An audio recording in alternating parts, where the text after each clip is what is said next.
বিন্দুমাত্র আপত্তি নেই। দিদি দাঁড়াও দাঁড়াও, আসলে মাকে শাড়ি বেচতে দিচ্ছিলাম। শাড়ির ব্যাপারে একটু সময় তো লাগবে, তাই না? সামনে তো কোনো পার্বণ নেই, তাহলে উনি শাড়ি কিনে অহেতুক ব্যয় করছেন কেন বলো তো? ওমা, উনি ব্যয় করবেন কেন? তাহলে তুমি আছো কি করতে বাবা জীবন বলি? মেয়ের বাড়িতে এসেও যদি নিজেকে শাড়ি কিনতে হয় তাহলে আর আহ মা, তুমি এত ভাবছো কেন? তোমার যে কটা শাড়ি পছন্দ হয়েছে নিয়ে নাও নিয়ে নাও, উনি তাঁতিকে মোহর দিয়ে দেবেন। হ্যাঁ, না, কি আমি কেন দেবো? মিছিমিছি উনি এখন কিনবেন শাড়ি আর তার দাম মেটাবো আমি? হ্যাঁ, জামাইয়ের একই রূপ দেখছি।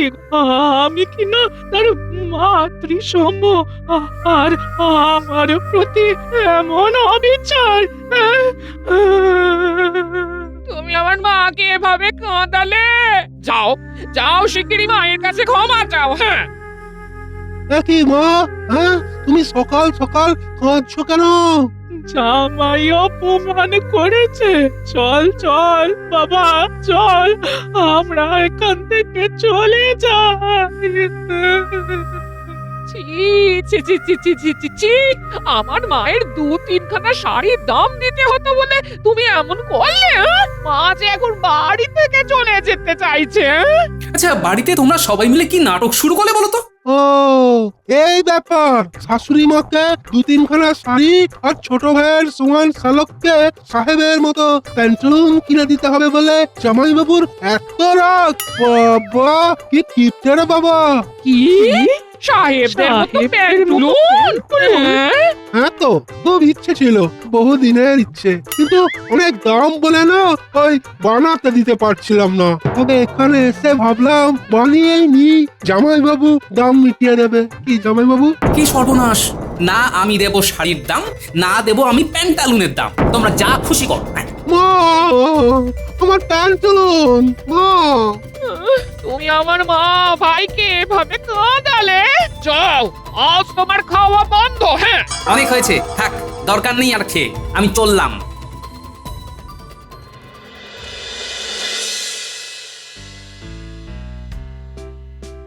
তাহলে সব হিসেব এই বিগত 6 মাসের মিলে গেল, তাই তো? হ্যাঁ মহারাজ, আমি আছি, আর না মিলে যাবে কোথায়? কারণ হিসেবে গড়মিলটা তো আপনি ভালো করতে পারেন মন্ত্রী মশাই।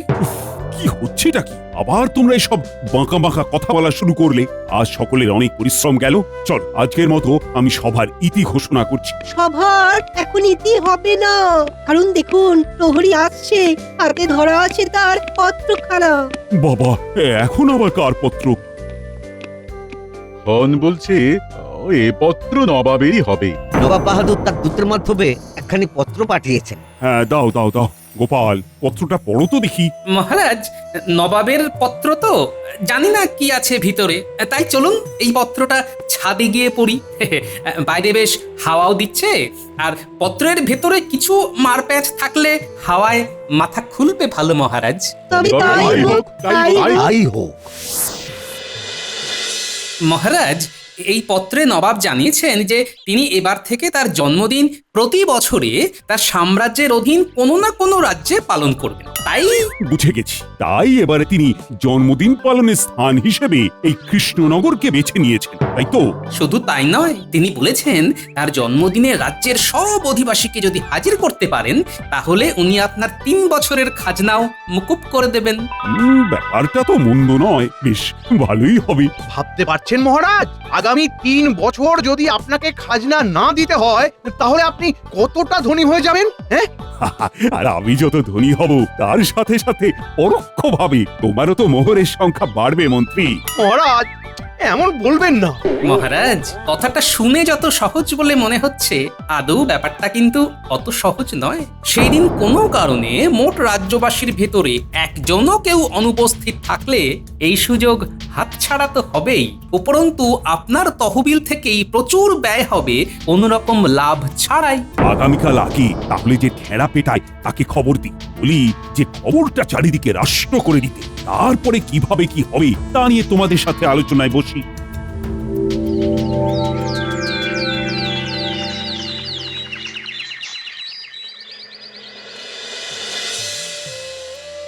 রানী, তুমি আজ নিজেই পেয়ালা নিয়ে আসলে। হ্যাঁ, ভাবলাম আপনার সাথে গল্প করতে করতে একসাথে চাটা খাবো আজ। তা বেশ করেছো।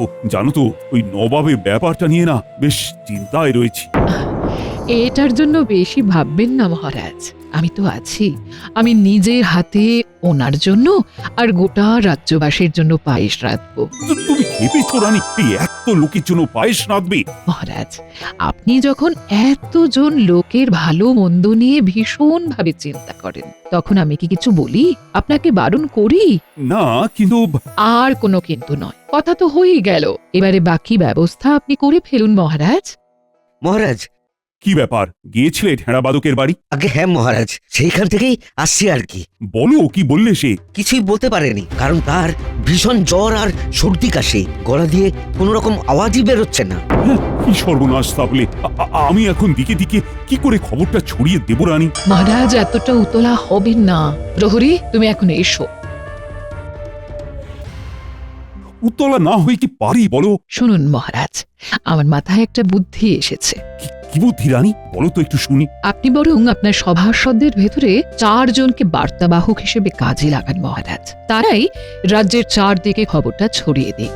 আপনি তাদের বলুন, নবাবের জন্মদিনের দিনে সব থেকে বেশি লোকের উপস্থিতি যে ঘটাতে পারবে তাকে আপনি 500 মোহর দেবেন। কিন্তু নবাব যে বলেছেন রাজ্যের সকলকে উপস্থিত থাকতে। নবাব তো বলবেনই, আপনি সভাসদদের একবার পুরস্কারের কথাটা ঘোষণা করে দেখুন মহারাজ। পুরস্কারের কথা শুনলে সকলেই কাজটা ঠিকঠাক ভাবে করতে তৎপর হবেন। বেশ, তাহলে আজকেই কথাটা ঘোষণা করব। এই সবার শরীর ঠিক তো?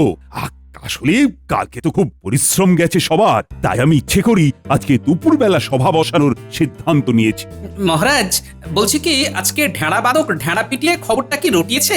আসলে কিছু শুনলাম না তো, তাই জিজ্ঞাসা করছি। হ্যাঁ, সেই ব্যাপারেই তোমাদের সাথে আমার একটা জরুরি কথা আছে। কি কি কথা? কি কথা বলুন না মহারাজ। বলুন বলুন মহারাজ, আমি সব সময় আপনার পাশে আছি। পাশে না থাকলে আপনার ভান্ডারে অতিরিক্ত মোহর আসবে কিভাবে বলুন? হ্যাঁ, শোনো, হাতে তো বেশি সময় নেই, তাই কাজের কথায় আসি। বলুন মহারাজ। আমি চাই আমার সভাসদদের ভিতরে 4 জন দায়িত্ব নিয়ে রাজ্যের চারিদিকে এই খবরটা রটিয়ে দিক। আর শুধু তাই নয়, যে নিজের বুদ্ধি বলে সব থেকে বেশি লোককে হাজির করতে পারবে তাকে আমি 500 মোহর পুরস্কার দেব। 500 মোহর? মহারাজ, আপনি বলুন কে কোন দিক প্রচারের দায়িত্ব নেবে?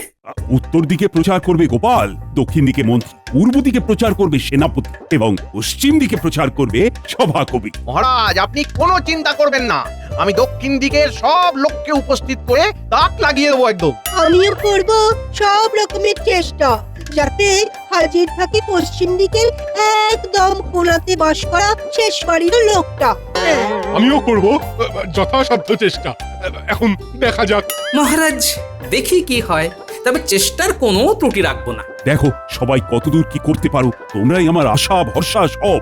যদি পারো তো এই রাজ্যের আগামী 3 বছরের জন্য খাজনা মকুব করার চেষ্টা করো। মহারাজ, প্রচার যে করব তার জন্য তো একটা প্রচারপত্র বা বিলিপত্র লাগবে, সেটা কোথায় পাবো? ও হ্যাঁ, ভুলেই গেছিলাম। ঠিক আছে, বিজ্ঞানী, তুমি বরং তোমার যন্ত্রের সাহায্যে কয়েকশো বিলিপত্র চেপে দাও, কেমন? যথাজ্ঞা মহারাজ।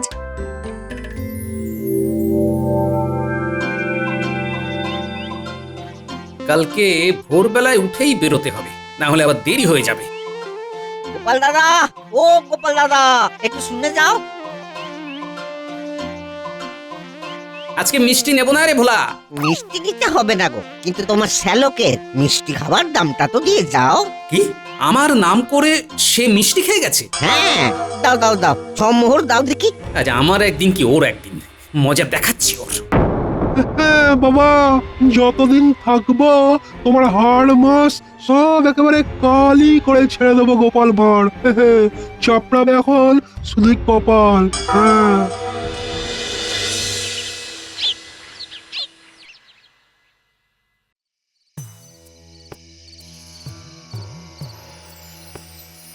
গিন্নি, অগিন্নি, দরজা খোলো।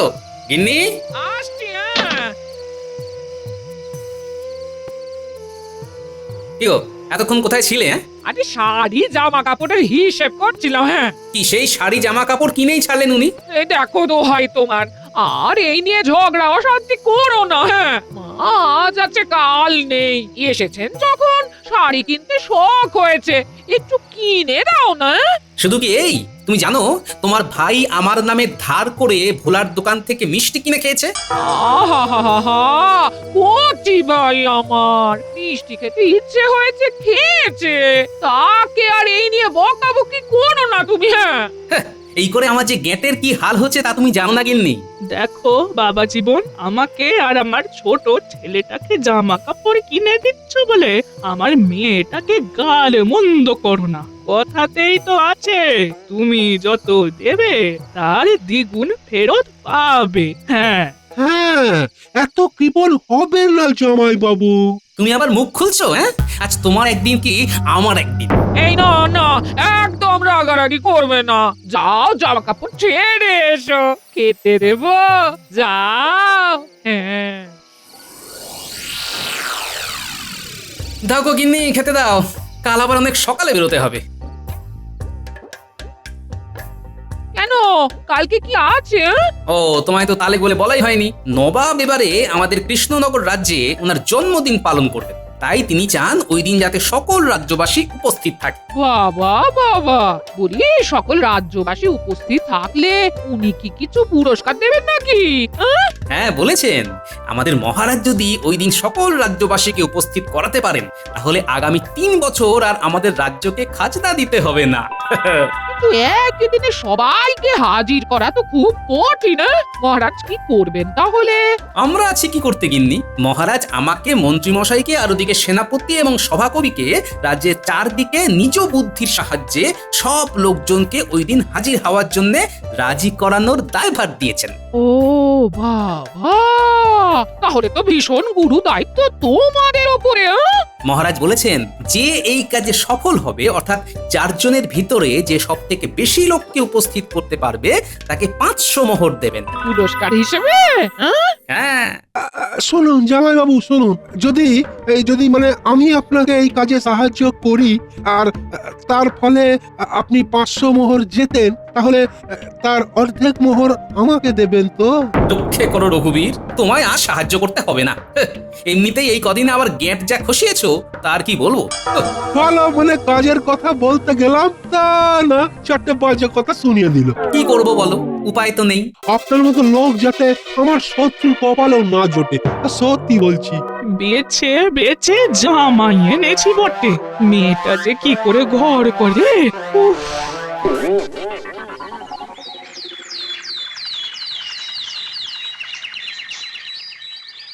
কি তাহলে সবাই প্রস্তুত তো? হ্যাঁ মহারাজ। মহারাজ, বিজ্ঞানী, দিয়ে দাও তাহলে সকলকে তোমার ছাপানো বিলপত্রগুলো। হ্যাঁ মহারাজ দি। বাহ বিজ্ঞানী, করেছো কি? হ্যাঁ, সব বিলিপত্রের উপরে সংখ্যাও উল্লেখ করে দিয়েছো। হ্যাঁ, তাহলে লেগে পড়ো সকলে, দেখি রাজ্যের জন্য কে কি করতে পারো।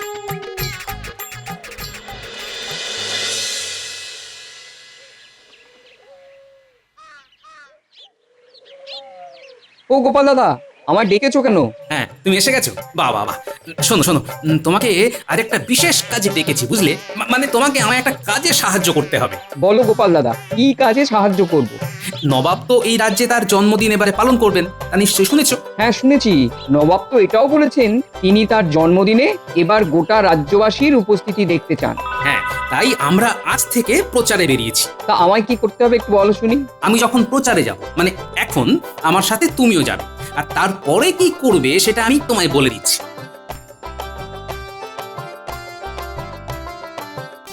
আচ্ছা গোপাল দাদা। বাড়িতে কেউ আছেন? কি চাই? আগে নবাবের জন্মদিনের আমন্ত্রণের বিলিপত্র, ওই দিন কিন্তু সপরিবারে আসা চাই। আমারও সব লাগবে না, আর আমরা যাবো না। কি ব্যাপার গোপাল দাদা, কি বিলি করছো? নবাবের জন্মদিনের আমন্ত্রণের বিলিপত্র নিয়ে যাও ভাই। না না না, আমার লাগবে না। লাগবে না মানেটা কি? হ্যাঁ হ্যাঁ, আসছি তো, মেরো না। নিচ্ছি, আর অবশ্যই আসবো। হ্যাঁ, মনে রেখো লাঠির বাড়িখানা। দাদা ও দাদা দিন দিন দিন আমন্ত্রণ পত্র দিন, আমরা আসবো। দাদা দাদা আমাকেও দিন, আমরাও যাব। আমরা সকলে আসবো। আপনারা সকলে ওই দিন মনে করে চলে আসবেন, না হলে কিন্তু পিঠে পড়বে দুমদাম লাঠির বাড়ি। রে বটা ঘটা, ওই আমন্ত্রণের বিলিপত্রগুলো বের কর। এই ঘটা শিগগিরই বের কর। দি দি দি মন্ত্রী মশাই, ও মন্ত্রী মশাই, এক মিনিট। আরে তুমি, কি ব্যাপার এই সময়ে এখানে কি করছো? এই আপনার পিছু নিয়ে এখানে এসে পড়লাম আর কি। আপনার দলে আপনার হয়ে কাজ করব বলে। না, আমার আর কাউকে দরকার নেই। আমার বটা ঘটাই বাঁ হাত আর ডান হাত। আরে মন্ত্রী মশাই, আমাকে একটু অজুহাত হিসেবেই নিন না, কি আছে দেখুন না কেমন কাজ করি। সব কম নয়, বেটা ভীষণ ঠান্ডা পাচ্ছে। যাকে প্রচারের সাথে সাথে আমন্ত্রণ পত্র বিলি করি। করুন করুন, ঝটপট করুন মন্ত্রী মশাই। আমার প্রিয় সকল দক্ষিণবাসী, তোমরা চলতি সপ্তাহের শুক্রবারে নবাবের জন্মদিন উপলক্ষে কৃষ্ণনগরের বড় মাঠে উপস্থিত হয়েও। কেন যাব? উপহার দিতে পারবো না। বলছিলাম যে খেতে দেবে। আরে উপহার দিতে হবে না, খেতেও দেবে। তোমরা শুধু মন্ত্রী মশাইয়ের কথাটা শোনো। তোমরা উপস্থিত না হলে আমি যে মোহর জিততে পারবো না।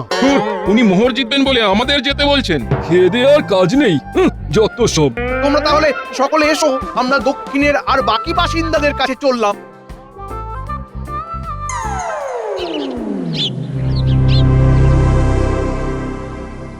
শুনুন মন দিয়ে পশ্চিমের সকল আপামর অধিবাসীগণ, দয়া করে চলতি সপ্তাহের শুক্রবারই নবাবের জন্মদিনে হাজির হয়ে করবেন নিজ নিজ আসন গ্রহণ। যাব খেতেও দেবে। বেশ বেশ বেশ বেশ বেশ, যাবো। কি গো, খুব ক্লান্ত মনে হচ্ছে। এই দালানে বসে বসে ঢুলছো যে। হ্যাঁ, খুব ক্লান্তি গেছে গো, তবে কাজ খুব ভালো হয়েছে বুঝলে। আসলে যা একখানা ফোন দিয়ে এটেছি না। আমি তো জানি তোমার মাথা ভরা বুদ্ধি গিজগিজ গিজগিজ করছে। কিন্তু এই তুমি তো ঘরের ভেতরে একটু বিশ্রাম নিলে পারতে। আর ঘর বাড়িতে তো কাকপক্ষী বসার জন্য এই তো আমি কোন ছাড়। দেখো দেখো, আমাকে নিয়ে কি সব যা তা বলছে গো। যা তা নয়, একদম ঠিক কথাই বলেছি। এই, একদম ঝামেলা নয়, সবাই চুপ চুপ। বলছি খেতে চলো। হ্যাঁ, ইলিশ রেখেছি, ইলিশ তোমার জন্য বড় দুইখানা টুকরো তুলে রেখেছি। আহা, তোমার হাতের রান্না ইলিশ। এই যে, এই মেয়ে, বলি জামাই আর ভোম্বলের মতো চেহারাখানা দেখ, ওকে খবরদার দুখানা মাছ দিস না। তার চেয়ে বরং তোর ভাইকে দে, ওর চেহারা একটু লাগুক। দূর বাবা, খাবোই না, যাও।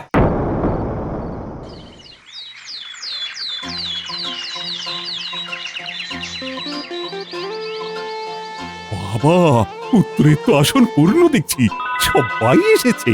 মহারাজ, আমি তো বলেইছিলাম যথাসাধ্য চেষ্টা করব। আমার কথায় পশ্চিমের লোক সব এসেছে, দেখুন মহারাজ। কি ব্যাপার মন্ত্রী, দক্ষিণে লোকজন কই? আমি কি করে জানবো মহারাজ? তারা আসেনি, তাদের ক্ষতি। দক্ষিণের লোকজন আসেনি, কারণ দক্ষিণে গিয়ে মন্ত্রী মশাই বলে এসেছেন সবাই আসলে তিনি অনেক মোহর জিতবেন। তা উনি মোহর জিতলে সাধারণ লোকের কি? তারা আসবেই বা কেন বলুন? তাই তো বেশি জন আসেনি। ছি মন্ত্রী, তুমি ওখানে গিয়েও লোকজনকে লোভ দেখিয়েছ। ওদিকে শুনলাম সেনাপতিও শুধু প্রচার করতে বেরিয়ে লোকের বাড়িতে খেয়েছে আর নিজের শরীর চর্চা দেখিয়েছে। তাই দেখুন পূর্বের আসনও কেমন খালি পড়ে রয়েছে। কি অবস্থা! আচ্ছা গোপাল, তোমার কৌশলটা কি ছিল শুনি, যে এত লোক এসেছে? মহারাজ, আমি পুঁটির বাবাকে নিয়ে প্রচারে গিয়েছিলাম আর পুঁটির বাবার পিঠে একখানা কুলো বেঁধে দিয়েছিলাম এবং ওখানকার আশেপাশের লোকের সামনে এমনটাই দেখিয়েছিলাম যে কেউ আমন্ত্রণ পত্র গ্রহণ না করতে চাইলে পিঠে পড়বে দুমাদুম মার। ও তার মানে তোমরা অভিনয় করেছিলে তাই তো? হ্যাঁ, লোকেদের সামনেই আমি পুঁটির বাবাকে আমন্ত্রণ পত্র দিতে চাইলে সে প্রথমে নিতে অস্বীকার করে, আর সে অস্বীকার করতেই পিঠে লাঠির বাড়ি দিই। এদিকে পিঠে তো কোনো বাধা কেউ বুঝতেই পারেনি, তাহলে সবাই মারের ভয়েই এসেছে। যত ছল চাতুরি! আর তুমি তো চাতুরি করেও ব্যর্থ হও। শুভ জন্মদিন নবাব। বারবার আপনার জীবনে এই শুভ দিনটি আসছে রে। ফিরে আমিও বুড়ো হচ্ছি এভাবেই ধীরে ধীরে। শুভ জন্মদিন। ধন্যবাদ ধন্যবাদ। কিন্তু জাহাপানা বলেছিলেন এই কৃষ্ণনগরের সকলকে এই দিনে উপস্থিত থাকতে। দক্ষিণ আর পূর্ব দিক তো একেবারে ফাঁকা দেখছি। অপরাধ নেবেন না নবাব বাহাদুর। আজকের দিনে আমি কৃষ্ণনগরে এসে খুবই খুশি হয়েছি। যদিও সকল রাজ্যবাসী আসেনি, তবু যারা এসেছে তাদের উপস্থিতিতেই আমি সন্তুষ্ট। তবে আমি তাই বলে 3 বছরের খাজনা মকুব করতে পারছি না। 1 বছরের খাজনা মকুব করুন জাহাপানা। হ্যাঁ, 1 বছরের করলাম। গোপাল, তাহলে কি হবে? কি আবার হবে, বাকি 2 বছর মন্ত্রীর বেতন থেকে কিছুটা করে মোহর কেটে খাজনা দেবেন। হায় হায় হায়! বেতন কাটলে আমি খাবো কি?